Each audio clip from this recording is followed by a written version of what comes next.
Et la parole est à notre collègue Hélène Conway-Mouret pour le groupe socialiste et républicain. Vous avez la parole, ma chère collègue. Merci, Monsieur le Président. Ma question s'adresse à Monsieur le ministre de l'Intérieur. En ce moment de tragédie que vit la Belgique, nous sommes tous bruxellois, dans le même élan de solidarité qui avait fait se tourner vers Paris le monde entier, en janvier puis en novembre dernier. Ce sont à nouveau des innocents qui ont perdu la vie dans les attentats de ce matin. Nos premières pensées vont naturellement aux victimes, aux nombreux blessés et à leurs proches, mais aussi à tous ceux qui sont sous le choc de l'acte odieux et lâche commis ce matin. Cette fois-ci, c'est l'Union européenne qui est touchée en son cœur.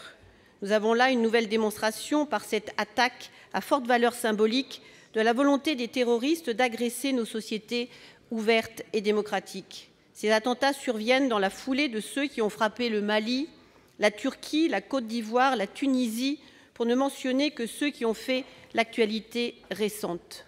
Il faut réaffirmer haut et fort que c'est unis que nous gagnerons ce combat de longue haleine. Monsieur le ministre, je tiens tout particulièrement à saluer l'action du gouvernement, votre engagement, votre présence sur le terrain, votre parole claire et apaisante, si nécessaire dans le climat anxiogène dans lequel nous vivons.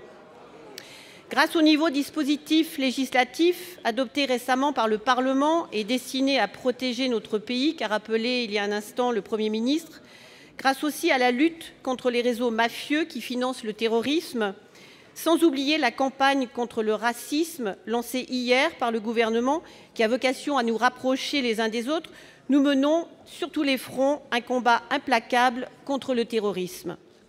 Monsieur le ministre, pouvez-vous nous informer de la façon dont la coopération s'organise et s'intensifie au niveau européen et mondial?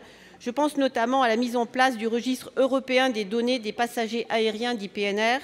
Pouvez-vous également nous rappeler les mesures prioritaires prises à la suite de la réunion de crise qui s'est tenue ce matin autour du Président de la République avec le Premier ministre, le ministre de la Défense et le ministre des Affaires étrangères? Je vous remercie. Pour vous répondre, la parole est au ministre de l'Intérieur, Monsieur Bernard Cazeneuve. Vous avez la parole. Madame la sénatrice, d'abord, je veux, comme l'a fait le Premier ministre, comme l'a fait le secrétaire d'État, avoir une pensée pour les victimes de ces attentats abjects de ce matin et aussi des propos de solidarité à l'égard du gouvernement et de l'administration belge. Ceux qui commettent ces attentats, il faut les qualifier pour ce qu'ils sont. Ce sont des lâches.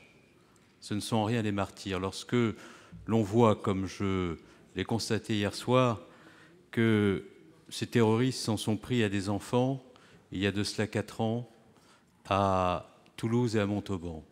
Lorsque je constate avec le ministre des Affaires étrangères, à Grand-Bassam, qu'ils ont tiré dans le dos de la directrice de l'Institut Goethe, qui travaillait à Abidjan. Lorsque je vois le nombre d'innocents qui ont trouvé la mort parce qu'ils ont été en face de ces barbares à Paris, il faut les qualifier pour ce qu'ils sont. Ce ne sont pas des martyrs, il n'y a chez eux aucun courage, ce sont des lâches et nous les combattrons sans trêve ni pause.